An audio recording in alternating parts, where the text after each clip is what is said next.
네, 안녕하십니까. 반갑습니다. 사회복지조사론 21강 강의를 시작하도록 하겠습니다. 이번 시간에 같이 학습할 내용은 질적 연구 방법입니다. 질적 연구 방법론은 최근 사회복지조사론 시험에서 꾸준하게 두세 문제 이상 출제되어지는 상당히 중요한 영역이라고 생각하시면 될 것 같습니다. 질적 연구의 특성, 질적 연구의 특징과 질적 연구의 유형, 질적 연구와 사회복지 실천에서의 유사점과 차이점, 질적 연구에 관한 쟁점, 이 부분은 굳이 살펴보지 않으셔도 되긴 하지만요. 질적 연구의 방법과 과정에서 질적 연구 방법과 질적 연구의 과정에 대해서 이번 시간 같이 살펴보도록 하겠습니다. 첫째, 질적 연구의 특징입니다. 장황하게 서술되어 있지만 이미 우리가 머릿속으로 충분히 이해되고 있는 내용일 것이라고 생각이 되어집니다. 양적 연구는 우리가 수치화를 통해서 통계 기법을 통해서 많이 그 결과들을 도출해내는 과정이죠. 그래서 가설을 설정을 하고 또 가설에 맞춰서 조작적 정의를 통해서 우리가 분석이라는 것을 하게 되죠. 반면에 질적 연구는 가설 설정이 굳이 필요하지 않으면서 무엇을 통해서 우리가 연구 결과를 얻는 것이죠? 맞아요. 관찰을 통해서 연구 결과를 얻어나가는 그런 연구 과정이죠. 그래서 질적 연구의 특징을 같이 살펴보도록 하겠습니다. 질적 연구는 과정에 보다 많은 관심을 둔다. 양적 연구에 비해서 연구 과정이 덜 구조화되어 있다라는 거죠.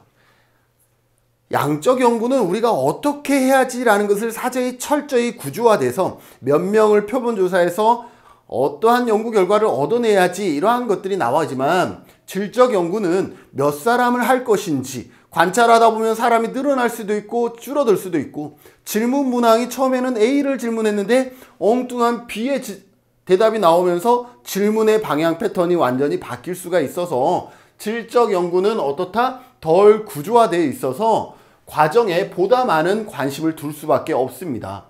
양적 연구에 비해서 자료 수집 및 분석 과정이 유연하고 융통성이 있습니다. 딱 정해진 회귀 분석을 해야 되고 딱 정해진 군집 분석을 해야 되고 딱 정해진 어떠한 분석을 하는 것이 아니라 연구 과정에서 어때요? 분석 유연하고 어떻다? 융통성이 있다. 바뀔 수가 있다라는 것이고요. 연구자 자신이 자료 수집의 중요한 도구로 활용이 되어집니다. 나 자신도 자료 수집의 중요한 도구로 활용되어지죠. 내가 얼마나 질문을 잘하느냐가 더 많은 유용한 데이터들을 얻어낼 수 있는 그러한 근거가 될 수가 있죠. 질적 연구는 기술적이고 탐색적인 연구에 활용한다라고 보시면 되겠습니다. 기술적이고 탐색적이라는 것은 우리가 잘 모를 때 연구하는 것을 뭐래요? 탐색적 조사라고 얘기를 하죠. 기본적인 베이스가 잘 없을 때 우리가 조사하는 걸 탐색적 조사라 그러는데 질적 연구는 그런 탐색적 가치가 상당히 높다라고 볼 수가 있고요. 조사 대상자의 삶의 현장에서 이루어지는 상황이나 맥락을 중요시한다. 그래서 질적 연구의 특징, 맥락, 그 상황 속에서의 어떻게 해석되어지는지 그 맥락이 상당히 중요하다라고 볼 수가 있고요. 조사 대상자의 표본의 수가 적은 편입니다. 관찰을 하려고 그러면 300명, 400명을 우리가 인간의 눈으로 관찰하기가 어렵습니다. 그죠? 그래서 일반적으로 표본의 수가 적은 편입니다. 1명이 될 수도 있고요. 2명이 될 수도 있고 아니면 어떤 3명, 4명, 10명 이렇게 표본의 수가 작다라는 것이고요. 질적 연구는 연구 과정에서 잠정적인 가설들이 형성되는 것이 일반적이다라는 거죠. 잠정적이라는 것은 완벽한 일반화를 얻어내는 그런 완벽한 이론이라기보다는 임시적인 가설들이 형성된다라고 보시면 되겠습니다. 연구 설계와 연구 절차에 있어서 유연하다라는 것, 여기에 분석도 유연하고 연구 설계와 연구 절차 자체도 유연성을 가지고요. 자연스러운 상태의 생활 환경이 연구의 장이 됩니다. 어떤 특별하게 꾸며진 곳에서 연구가 이루어진다 그러면 좋은 관찰이라고 할 수가 없죠. 그래서 자연스러운 상태의 생활 환경에서 연구의 장이 이루어진다라고 볼 수가 있죠. 면접, 관찰, 문헌 자료 등 다양한 형태의 폭넓은 자료를 수집하여 종합한다라고 되어 있고 엄격한 인과관계를 규명하기보다는 복합적인 상호작용의 규명에 초점을 둔다. 엄격한 인과관계, 원인과 결과, 회귀 분석을 통한 원인과 결과를 분석하기보다는 복합적인 상호작용의 규명에 초점이 있다라는 것 여러분들 기억하시고요. 상대적으로 비용이 적게 들 수도 있다라는 거죠. 비용이 많이 들 수도 있지만 상대적으로 양적 연구에 비해서 관찰만 잘하면 되니까, 그죠? 설문지를 굳이 뿌리지 않아도 정밀한 표본 추측과 표준화된 측정에 기초한 연구보다 뭐가 떨어진다? 일반화의 가능성이 적다라는 질적 연구의 특징이 있습니다. 자, 질적 연구의 유형입니다. 질적 연구의 유형에는 여러 가지가 있습니다. 가장 대표적인 근거 이론에서부터 현상학 이론, 내러티브 이론, 그죠? 이러한 다양한 이론들이 있는데 그 중에서 가장 많이 질적 연구로서 활용되어지고 있는 것이 뭐냐면 현실 기반 이론, 다른 말로 근거 이론이라고 합니다. 근거 기반 이론, 근거 이론. 그래서 근거 이론에 기초해서 질적 연구들을 많이 하는데 근거 이론은 어떻게 분석하는 것이냐 살펴보겠습니다. 근거 이론은 질적 연구의 한 방법으로 이론에 기초한 이론적 표집을 선호합니다. 현실 기반 이론 또는 기초 이론이라고도 합니다. 그래서 근거 이론, 근거 기반 이론, 현실 기반 이론, 기초 이론이라고도 합니다. 분석된 자료를 상호 비교 검토함으로써 이론을 추출해냅니다. 그래서 일반적으로 질적 연구의 단점을 보완하기 위해서 근거 이론은 뭘 해요? 분석된 자료를 비교 검토함으로써 이론을 추출해냅니다. 그래서 질적 연구도 어떻게 이론을 만들어 나가는 그런 배경이 되는 유형이 뭐냐면 근거 이론이다 라고 보시면 되겠습니다. 기존에 이론적 기반이 갖추어지지 않은 분야를 연구하는데 적합하다. 이론적 기반이 갖추어지지 않은 분야를 연구하는데 적합하다. 조사자는 사전에 이론을 설정하지 않고 자료 수집과 분석 과정에서 이론을 생성하도록 한다 라는 거. 질적 연구 자체가 사전에 이론을 뭐 하진 않아요. 설정하지 않죠. 근거 이론도 마찬가지 사전에 이론을 설정하지 않고 자료를 수집하고 분석하는 과정에서 여기에서 보면 상호 비교 검토하는 과정에서 이론을 생성한다라고 볼 수가 있고요. 연구자의 이론적 민감성을 중요시한다. 연구자가 얼마나 비교 검토를 잘하는지, 그러한 또 거기에서 이론을 얼마나 추출해낼 수 있는지 이론적 민감성을 중요시한다라고 보시면 되겠습니다. 여기서 이론적 민감성이란 연구자가 자료로부터 얼마나 중요한 정보를 수집하고 규명할 수 있는지에 대한 연구자의 자질이라고 할 수가 있습니다. 동일한 연구를 하고도 어떠한 사람은 여기에서 근거에 기반한 이론들을 잘 만들어내는가 하면 어떤 사람은 근거에 기반한 이론을 추출하지 못할 수도 있습니다. 그것은 누구에 따라 달라지냐? 연구자의 이론적 민감성에 따라 달라질 수가 있는 것이죠. 근거 이론은 자료에 기반해서 두고 있다. 그래서 근거 이론이라고 할 수가 있죠. 자료에 기반, 자료를 비교 검토함으로써 사람, 사건, 현상에 대한 이론을 발전시키는 데 목적을 두고 있습니다. 중요하죠. 즉 근거 이론에서 접근해서 자료에서 이론을 도출하는 데 주로 관심을 둔다라는 거예요. 그래서 근거 이론은 그냥 우리가 어떠한 이야기의 맥락만을 중요시하는 것이 아니라 자료 자체를 상당히 중요시합니다. 그래서 그 자료에서 이론을 도출해 나간다라는 것입니다. 조금 이따가 근거 이론 방법에 대해서 간단하게 설명하면 무슨 말인지 이해가 되실 거예요. 근거 이론에서 조사 연구 상황에서 조사자와 조사 대상자 간 상호작용이 필연적으로 서로에게 영향을 줄 수밖에 없음을 인식합니다. 대부분의 질적 연구에서는 서로가 영향을 주고받을 수밖에 없습니다. 질문을 하면서 라포도 형성되고 그러면서 서로 의지하고 또 이러면서 조사자와 조사 대상자 간에 어떻게 돼요? 뭐가 형성돼요? 필연적으로 서로에게 영향을 줄 수밖에 없음을 인지하게 되는 거죠. 그리고 다른 질적 연구 조상자가 사용하는 것과 같이 현장 관찰법을 사용합니다. 그래서 심층 면접이라든지 이는 참여 관찰이나 개방형 면접 같은 것을 합니다. 참여 관찰이나 개방형 면접을 하게 되고요. 근거 이론의 조사 방법은 실제의 삶의 현장에 심도 있는 자료를 수집하기 위해서 면접 조사나 관찰과 같은 기법을 한다라는 거죠. 면접을 하거나 관찰 둘 중에 하나의 방법을 많이 쓰게 됩니다. 여기서 현실 기반 근거 이론의 뭐예요? 분석 방법입니다.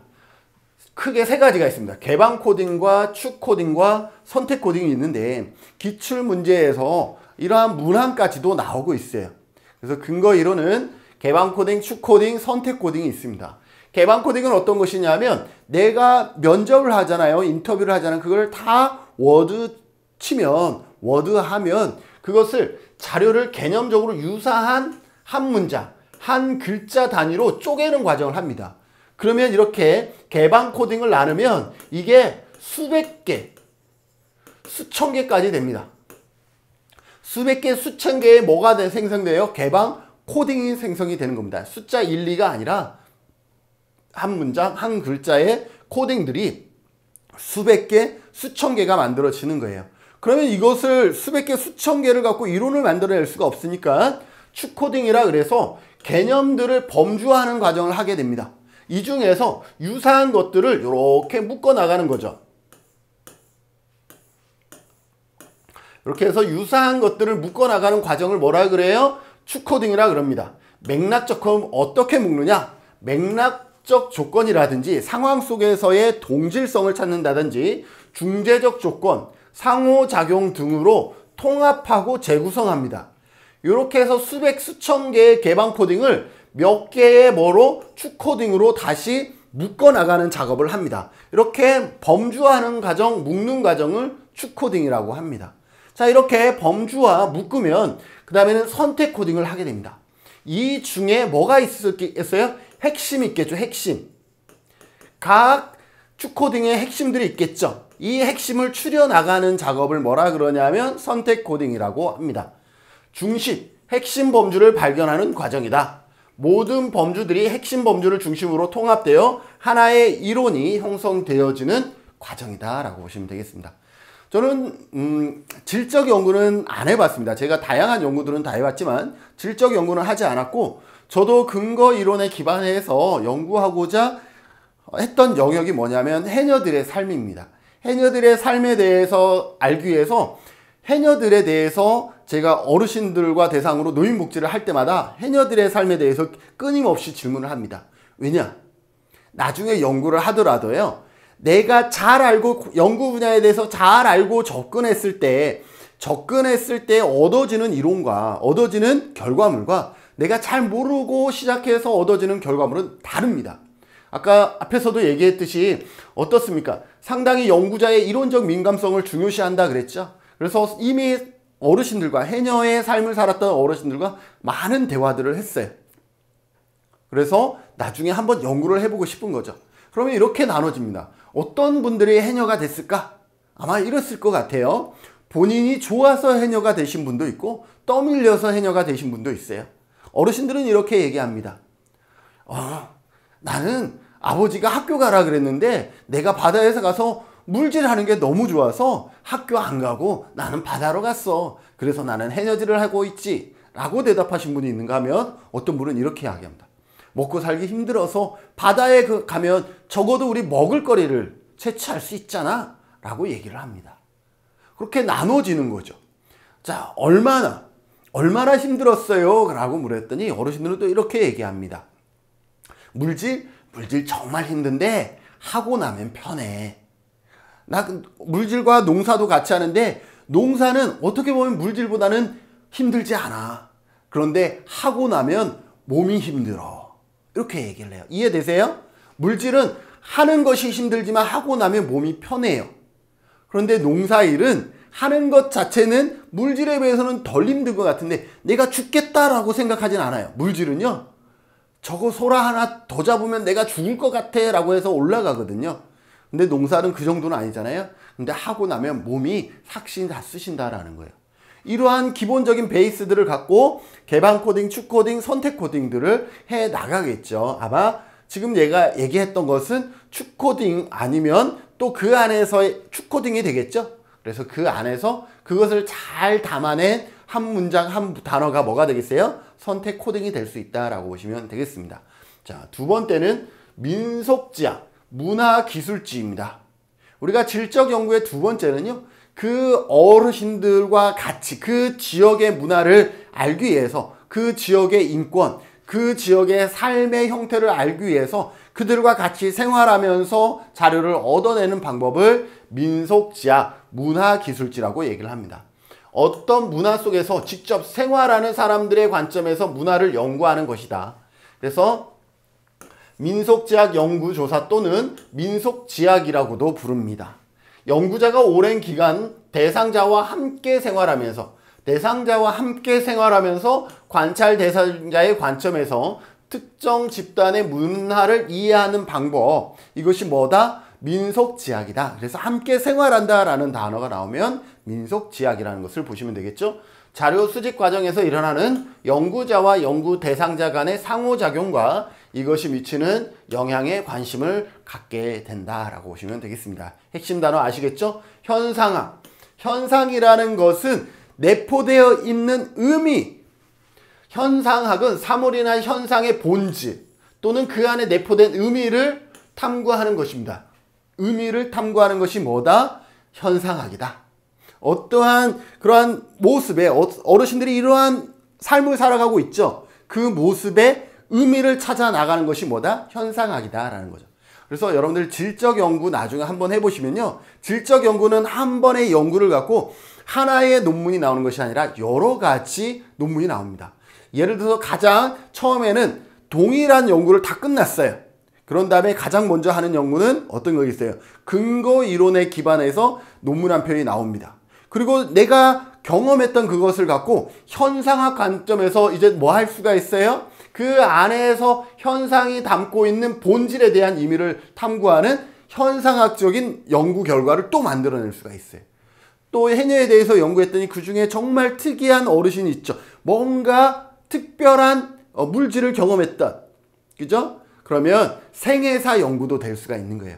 이렇게 해서 한 번의 관찰을 통해서 다양한 근거 이론에 기반한 논문을 만들어낼 수가 있고, 현상학에 기반한 논문을 만들어낼 수가 있고, 생애사에 기반한 논문 3편을 만들어낼 수가 있는 것이 질적 연구의 특징이다라고 보시면 되겠죠. 자, 현상학은 뭐다라고 얘기할 수 있어요? 본질에 내포된 의미를 탐구하시는 것이다. 기본 가장 핵심이니까 기억해 두시죠. 현상학적 연구에서 어떤 경험이 그 경험을 한 사람에게 주는 의미가 무엇인지를 탐구한다. 현상학에는 몇 가지 세부적인 형태가 있는데 자기 발견 탐구, 해석학, 이해이다 라고 보시면 되겠습니다. 자기 발견 탐구는 연구조사자는 공평한 관찰자가 되도록 노력하고 실제로 연구하고 있는 현상을 직접 경험하며 그 현상을 경험하면서 갖고 있는 자신의 생각과 감정을 조사하기 위해 자기 성찰을 행한다라는 것이죠. 어르신들이 물질을 했어. 그러면 자기 성찰 관점에서 보면 나도 물질을 하는 거예요. 저기에 소라가 있는데 저거를 잡고 올라갈까? 아니면 그냥 올라가야 되나? 내가 한번 해보는 거죠. 그럼 어떻게 되겠어요? 처음에는 잡고 올라가려고 그랬는데 가지 못했어. 두 번째는 어떻게 해요? 저거보다 나의 호흡이 짧은 것을 알기 때문에 이제는 올라가는 거죠. 그러면서 처음에는 아쉬움도 있었지만 나중에는 올라감에 있어 여유를 발견하고 있다. 그러면 저기에 소라 6개가 있지만 4개를 잡고 올라가는 어르신들의 그 본질, 생각을 어떻게 할 수 있어요? 이제 그 의미를 탐구할 수가 있겠죠. 두 번째는 해석학입니다. 해석학은 해석의 과정을 강조합니다. 어떻게 해석하느냐에 따라서 해석의 과정에서 연구조사자는 매우 많은 복잡한 내용으로부터 일정한 유형을 찾고자 합니다. 저게 어떤 의미일까? 해석하면서 정말로 뭐예요? 그럴듯한 해석, 어쩔 수 없이 그러한 해석들을 만들어 나가겠죠. 이해이다. 질적 탐구는 연구자가 관찰하는 사람들, 그 사람의 관점에서 이해하려는 시도이다. 그래서 이는 사회복지 실천 개념인 감정이입과 상당히 유사하다라고 볼 수가 있습니다. 다음 참여행동이론입니다. 참여행동이론은 어떤 것이냐 하면 그동안 우리가 질적 연구라 그러면 저는 연구의 전문가예요. 그러면 일반적으로 내가 연구를 한다 그러면 연구 대상자들은 이렇게 생각해요. 저 사람이 연구자이고 우리는 연구 대상자이기 때문에 저 사람의 연구에 맞춰야 된다. 그러니까 연구를 기획하는 것은 연구자의 몫이고 연구자가 그만큼 전문성이 있어야 좋은 결과가 나온다라고 생각을 하는 거죠. 그런데 참여행동 연구는 다릅니다. 누가 참여하는 거예요? 연구 대상자가 적극적으로 나서서 참여하는 거죠. 그래서 기본 전제가 어떤 거냐 하면 연구자가 연구 대상자보다 우위에 있다라는 암묵적 과정에 대한 도전이다라는 거죠. 기존의 모든 연구들은 연구자가 연구 대상자보다 우위에 있다라는 전제가 있는데 참여 행동 연구는 그러한 것에 대해서 어떻게 한다? 도전한다라는 거죠. 그래서 연구 대상자에게 연구의 목적과 절차에 대한 통제권이 주어진 사회조사의 한 접근 방법이다. 누가 통제할 수 있어? 연구 대상자가 연구 방법이라든지 조사 목적이라든지 절차 이것을 통제할 수 있는 권한이 누구에게 있다? 연구 대상자에게 있다. 연구 대상자가 문제와 해결책을 스스로 정의하고 스스로 연구에 주도적으로 참여하는 것. 참여 행동 연구는 연구자의 기능은 연구 대상자들에게 하나의 자원으로서 봉사하는 것이다. 그래서 전통적인 연구 대상자를 연구의 대상으로 축소시켰다고 비판하면서 연구자와 연구 대상자의 구분을 없애고 연구 자체에 의해 영향을 받게 되는 연구 대상자들이 연구 설계에 대해 함께 책임 있는 존재가 되어야 한다라고 주장하는 연구 대상자의 위치를 연구자의 위치까지 이렇게 끌어올린 연구 방법이 참여 행동 연구다라고 보시면 되겠습니다. 그래서 연구자와 연구 대상자가 함께 집합적으로 토론과 상호작용을 통해서 문제를 분석해 나가는 교육 과정이기도 하면서 급진적인 변화와 연구 대상자의 임파워먼트를 목적으로 추구하기도 합니다. 연구는 교육과 의식의 개발, 의식을 행동으로 옮기는 수단으로 기능해야 한다라고 강조하고 있는 것이 뭐다? 참여 행동 연구다라고 보시면 되겠습니다. 내러티브 연구. 내러티브 탐구는 내러티브라는 단어 자체가 이야기라는 뜻을 가지고 있죠. 그래서 내러티브 탐구는 한 명의 이상의 개인들을 면접하거나 관련 문서들을 활용하여 자료를 수집하고 개인에 관한 조사 문제나 주제를 이야기 형식으로 서술하는 방법이다. 왜요? 내러티브 연구는 그것을 이야기 형태로 서술하는 연구를 뭐라 그런다? 내러티브 탐구, 내러티브 연구라고 한다. 내러티브 자체가 이야기라는 뜻이죠. 그래서 내러티브 탐구는 사람들이 의식적으로 말하고 싶은 이야기를 다시 이야기함으로써 그들이 의식하지 못하는 더 깊은 이야기들이 있어 그 안에 살고 있음을 인식시키는 방법을 제시한다. 그래서 이야기 형식으로 얘기하는 것을 내러티브 탐구라고 얘기를 합니다. 즉 우리 삶에 대한 이야기를 하고 그것을 다시 이야기할 때 그러한 이야기 조각들이 서로 연결되어 넓은 의미에서 우리의 삶이 조망이 되어집니다. 처음에 짜투리로 얘기하다 보니 나중에 그게 하나의 스토리가 되어지는 방법, 이것을 내러티브 탐구라고 보시면 되겠습니다. 이러한 질적 연구와 사회복지 실천에서의 유사점과 차이점이 있다 그러면 유사점은 뭐냐면 클라이언트에 대한 개별화된 사정을 중요시합니다. 그죠? 다 클라이언트의 개별화된 탐구도 개별이고 사회복지 실천도 우리가 어때요? 집단이 아니라 개별적으로 접근하는 것을 상당히 중요시하죠. 클라이언트의 삶을 관찰하고 기록하며 기납적이고 유연한 사고를 한다. 유연한 사고. 클라이언트의 문제를 정의하고 필요한 정보를 수집하여서 그에 따라 개입 방법을 결정한다. 먼저 필요한 정보를 수집하고 그거에 따라서 개입 방법을 결정하는 것도 질적 연구와 사회복지 실천이 매우 유사한 영역이고요. 클라이언트에 대한 관찰과 심층 면접 등 자료 수집 방법은 분석 과정이 유사하다. 방법 및 그죠? 우리가 사회복지 실천도 어때요? 사정하고 뭐 이렇게 하잖아요. 그것이 마치 질적 연구에서 관찰과 심층 면접과 크게 다르지 않다라는 것이고요. 클라이언트에 대한 공감이나 감정이입을 통해서 비심판적인 환경을 조사한다라는 것도 유사한 점입니다. 반면에 차이점은 뭐냐면 사회복지 실천과 질적 연구의 차이점을 살펴보면 사회복지 실천의 시각은 이론과 모델의 바탕을 둔 상당히 우리는 이론에 기반한 그 실천을 많이 하려고 하죠. 그러나 질적 연구는 어때요? 규범적 시간이 연구의 질을 저하한다라고 생각한다라는 거죠.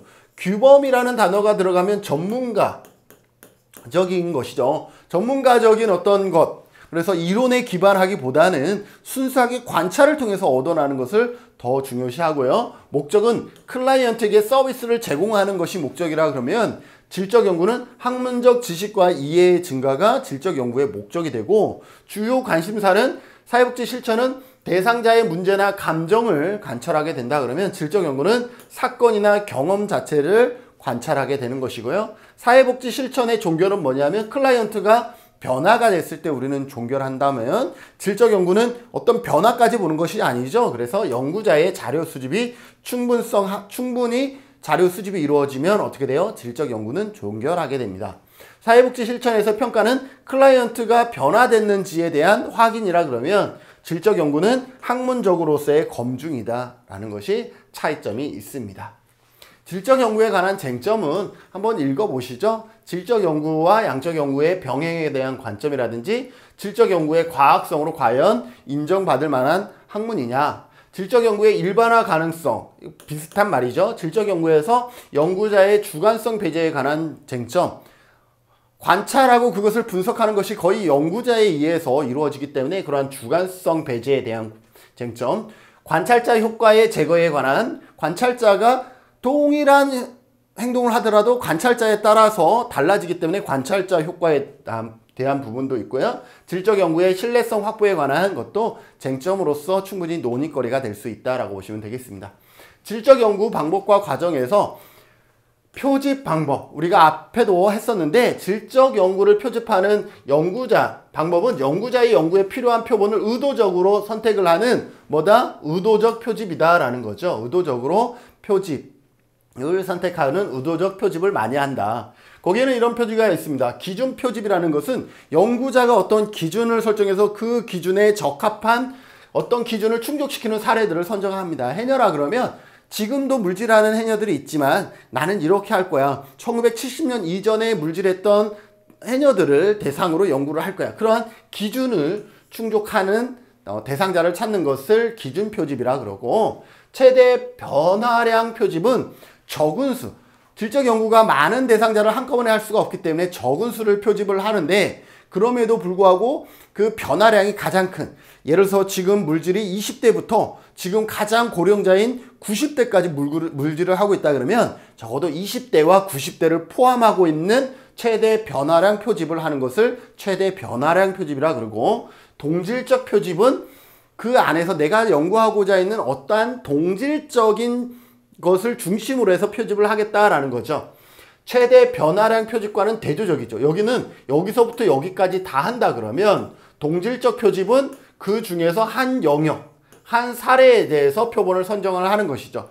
70대에서 하고 싶어, 아니면 남자 해녀들에 대해서 하고 싶어, 이렇게 동질성을 갖고 있는 표집이다라고 보시면 되고, 결정적 사례라는 것은 말 그대로 결정적 사례에서도 유사한 결과가 날 것이라고 생각하는 사례, 이렇게 결정적 사례를 중심으로 해서 표집하는 방법이고, 예외 극단적 사례는 이 결정적과 또 반대죠. 결정적이라는 것은 약간 일반적인 대부분의 사례에서도 유사한 결과가 나올 것이라고 우리가 생각되어지는 사례를 표집하는 것을 결정적 사례라 그러면, 예외적이라는 것은 그렇지 않은, 규칙에서 맞지 않는 극단적이거나 예외적인 사례를 뽑는 거예요. 일반적으로 어르신들은 물질은 그 집에서 먹고 살기 위해서 그게 어쩔 수 없이 한 것이 결정적 사례라 그러면, 내가 좋아서 했어, 부모님은 학교 가라 그랬는데 내가 좋아서 했지라고 그렇게 얘기하고 있는 사람들은 결정적 사례에 비하면 예외적 사례죠. 그러면 예외적인 사례만을 우리가 표집해서 연구할 수가 있습니다. 준예외 사례는 완전히 예외는 아니지만 일상적인 것보다는 약간 예외적인 사례를 표집하는 것을 준예외적 사례라고 할 수가 있죠. 그리고 눈덩이 표집은 양적 연구에서도 우리가 했었죠. 처음에 표집 대상을 작게 잡았다가 점점 눈덩이를 굴리면서 표집의 대상자를 키워나가는 표집 방법이다. 질적 연구에서도 눈덩이 표집을 할 수가 있구나. 그렇게 기억하시면 되겠습니다. 질적 연구 방법에는 참여 관찰이 있습니다. 개념, 참여 관찰은 어떤 거예요? 대상자의 활동에 참여하면서 관찰하는 방법이다. 직접 참여하면서 관찰하는 방법인데, 장점은 기본적인 정보를 결정하는 데 많은 도움이 되고요. 자료가 연구자에 의해서 직접 구해지므로 연구 대상자의 보고 능력이나 의지에 방해를 받지 않는다. 다른 사람의 누가 조사한 것을 내가 보고받는 것보다는 내가 직접 참여하기 때문에 어때요? 이러한 보고 능력이나 의지에 방해받지 않게 되고요. 어린 아이와 같이 언어 구사력이 떨어지는 집단에서도 아주 효과적으로 우리가 연구가 가능하고요. 현장에서 이루어지므로 자료가 세밀하고 정밀할 수가 있습니다. 행동의 미묘한 차이까지도 연구할 수가 있다라는 것이고요. 조사 연구 설계를 수정할 수 있어서 연구의 유연성이 있고 비용적인 측면에서도 경제적이죠. 직접 내가 하면 되니까. 관찰자와 기록할 수 있는 도구만으로도 수행이 가능합니다. 반면에 단점은 뭐냐면 외적 타당도가 떨어지는 거예요. 왜? 주관성이 많이 개입되고 일반화의 가능성이 낮다. 이거는 질적 연구의 일반적인 내용입니다. 관찰자의 선입견이 개입될 수 있으며 관찰자 효과가 나타날 수 있다.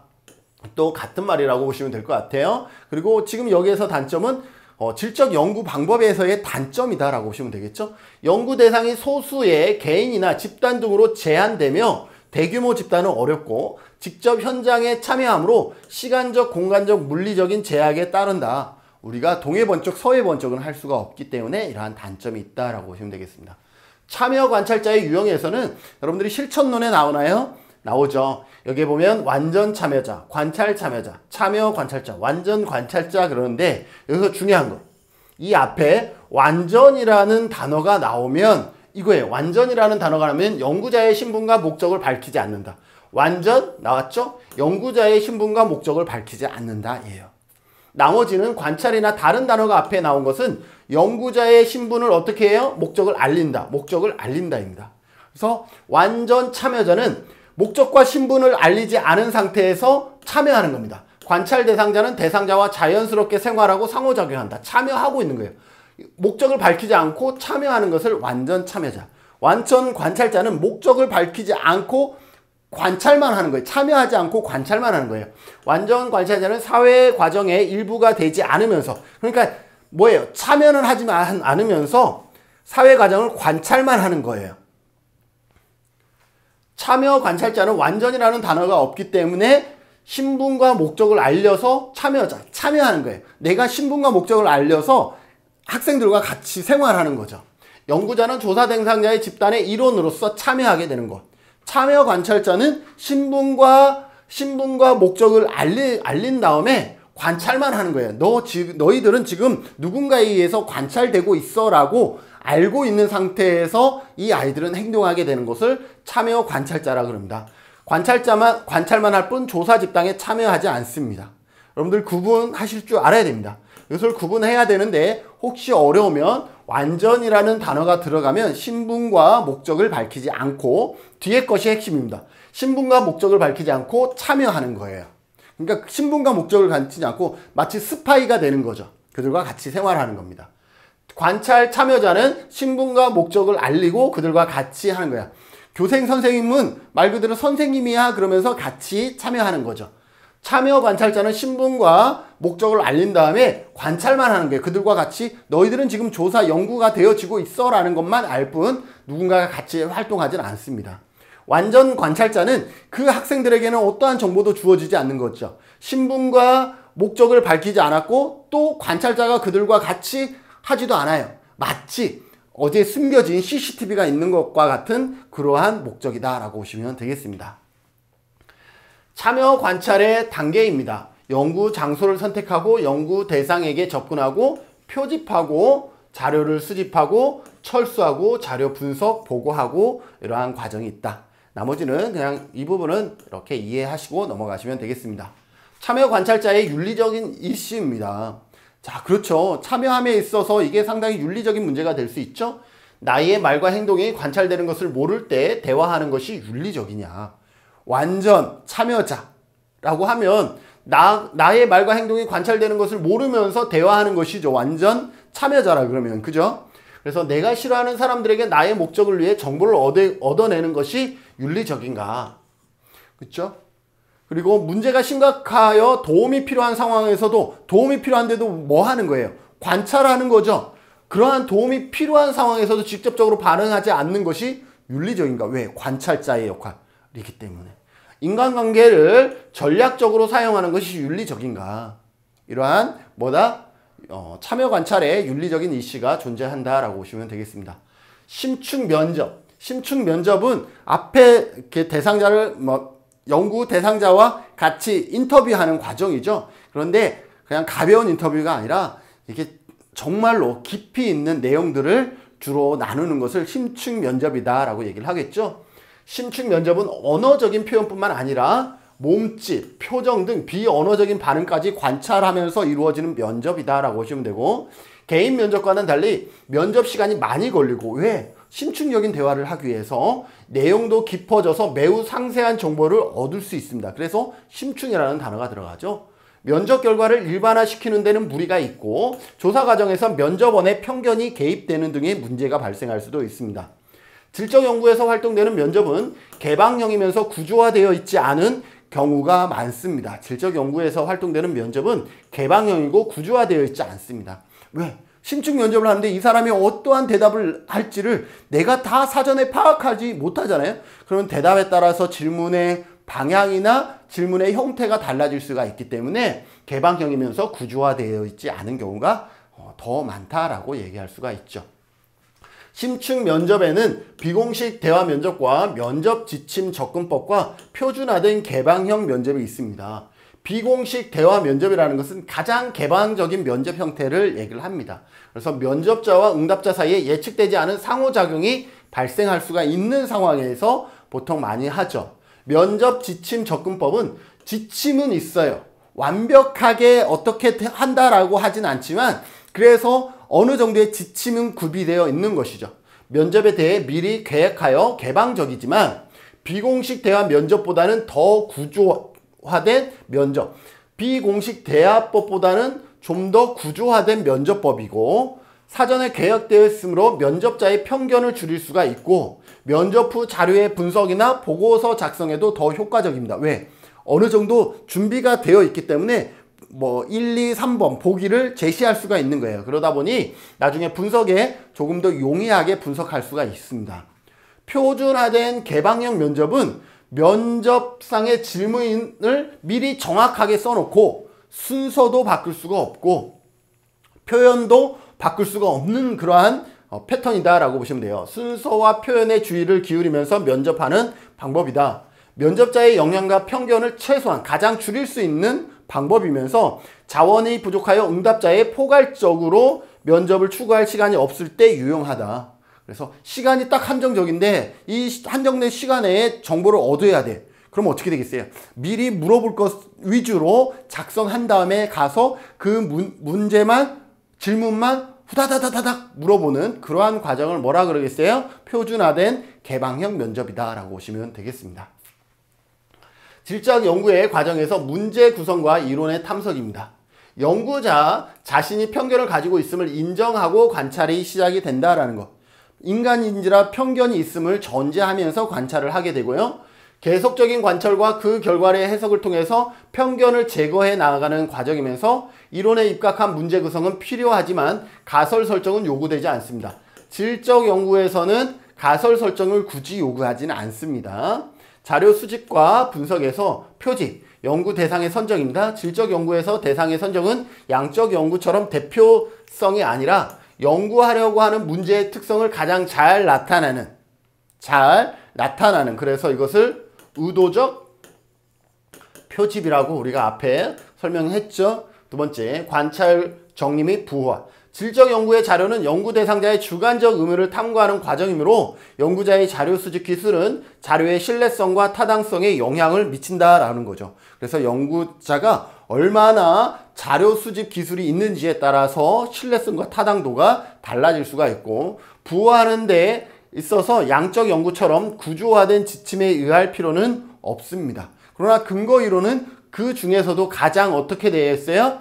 가장 체계적으로 접근하는 방법이 근거 이론이다라고 얘기할 수가 있겠죠. 자료 수집과 분석입니다. 목록의 부호화된 자료의 분류입니다. 자료나 관찰의 내용이 어떤 영역에 속하는지, 연구 결과가 어떤 의미를 갖는지 미리 파악하기 위한 분류이면서 목록의 부호화 과정에서는 관찰 대상의 연령별, 시간별, 지역별, 특성별로 분류할 수가 있습니다. 분석적인 메모입니다. 우리가 분석할 때 어떻게 해야 돼요? 질적 연구자는 관찰 과정에서 분석적인 메모가 필요합니다. 그때 당시의 느낌과 감정은 또 나중에는 그 느낌이 사라질 수가 있어요. 그냥 항상 그때 뭘 해요? 분석적인 메모. 아, 이거는 어떤 의미가 있구나. 이런 메모들을 해 나가는 것이 상당히 중요하고요. 질적 연구의 자료 분석은 수집된 자료는 체계적으로 탐구하고 정리하는 과정이 자료 분석이다라고 보시면 되고, 자료 분석에서 주의할 사항, 분석적인 질문을 전개하는 것이 좋다. 늘 분석. 이거는 뭘까라고 늘 분석적인 질문을 하는 것이 좋고요. 현장 기록에서 관찰자의 코멘트가 있어야 된다라는 거. 현장 기록에서 관찰하는 사람이 이건 어떤 의미가 있어. 코멘트가 필요하고 발견한 것에 메모를 남기고 분석적인 메모가 필요하다라는 거죠. 관찰 과정에서 알게 된 사실은 누설하지 말아야 된다라는 거 중요한 것이고, 자료 분석 과정에서 범하기 쉬운 오류는 편협성, 연구자의 주관성과 편견, 원주민학, 연구자가 대상자가 동일시하여 정체성과 분석감을 상실하게 되는, 그죠? 이런 경우는 주제가 약간 심리적인 주제나 이런 경우는 조심해야 되겠죠? 감정적인 반응, 연구 조사자의 강한 개인적인 감정 반응이라든지 성급한 결론, 자료가 적당한지 신중히 판단하지 않은 상태에서 결론을 내리는 것, 의심스러운 원인, 어떤 결과에 대한 원인을 부정확하게 판단하는 경우, 그리고 보이지 않는 증거, 언급하지 않은 관찰에 대한 무시, 그리고 잘못된 딜레마, 그릇된 문제의 제기, 이러한 것들은 우리가 질적 분석, 자료 분석에서 어떻게 해야 된다? 범하기 쉬운 오류다라고 보시면 되겠습니다. 가설과 이론의 구축입니다. 현장에서 수집된 자료는 분석 과정을 거쳐 자연스럽게 이론으로 통합됩니다. 문제의 구성, 관찰, 분석, 추상화의 과정이 완료되고 반복되면서 자연스럽게 정교한 이론으로 도출하는 것을 목적으로 하고 있고요. 질적 연구 보고서의 작성은 양적 연구처럼 엄격한 보고서 양식이 존재하는 것은 아닙니다.